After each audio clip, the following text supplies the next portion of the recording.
We talked about it yesterday, about how the temperature would drop through the course of the day. So prepare the car, and I totally forgot about it until I was walking in. I was like, should have turned the heated seat on to get it ready. Right, and like it's a counterintuitive thing because most days the temperature gets warmer in the afternoon. So you're just like, oh, the morning was the worst of it, and these 10 days a year where it goes the opposite way. You're like, no, I can't. I don't have the mental capacity for that. And this is an illustration of it. So this was this morning at 6 o'clock.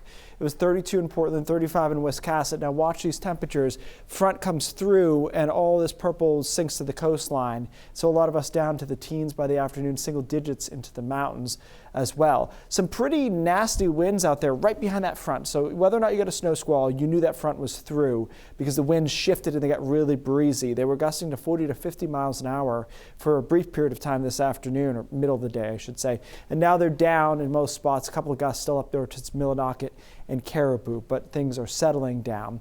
And we would really go into the freezer tonight, temperature-wise, if it weren't for this next system approaching from our west. So we'll be down to about 11 or 12 along the coastline, 10 or so inland, a little bit below zero into the mountains. And then the clouds come in from the west, and here comes the snow. Now, we've talked about this for the last couple of days. This is not a big storm system by any stretch, but it's cold, so we're able to squeeze out a decent amount of snow out of a small amount of moisture. So it's snowing tonight after midnight over far southern and western Maine, and it looks like it hits into the mid-coast, southern Maine, and central Maine right through the morning commute. And I don't think the morning commute is impassable by any stretch, but it will be snowing in most spots, and it will be accumulating efficiently through the middle of the day.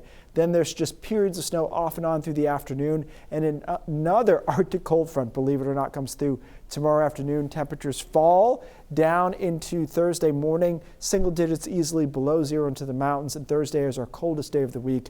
This is 8 a.m., and you can see where we're going from there, only into the teens for highs. Now, we might be getting a little cute here. It's always hard to tell because you're doing your best to get the most amount of towns in the range. So we went from 1 to 3 to 2 to 4 because I think there'll be more 3s and 4s than there'll be 1-inch reports, and we also nudged it north as the system looks to have a little bit more moisture on the north side of things. Cold on Thursday. Just want to quickly point out this system on Friday has some legs Friday night into early Saturday morning. We'll keep an eye on it. Looks like for southern Maine and the mid-coast, though, we could be seeing another several inches of snow. None of these are big. Don't have time for that. None of these are big storms, but quietly over the week, we could be picking up about 6 inches of snow in a lot of spots from tomorrow through Friday, and then quiet but chilly weekend.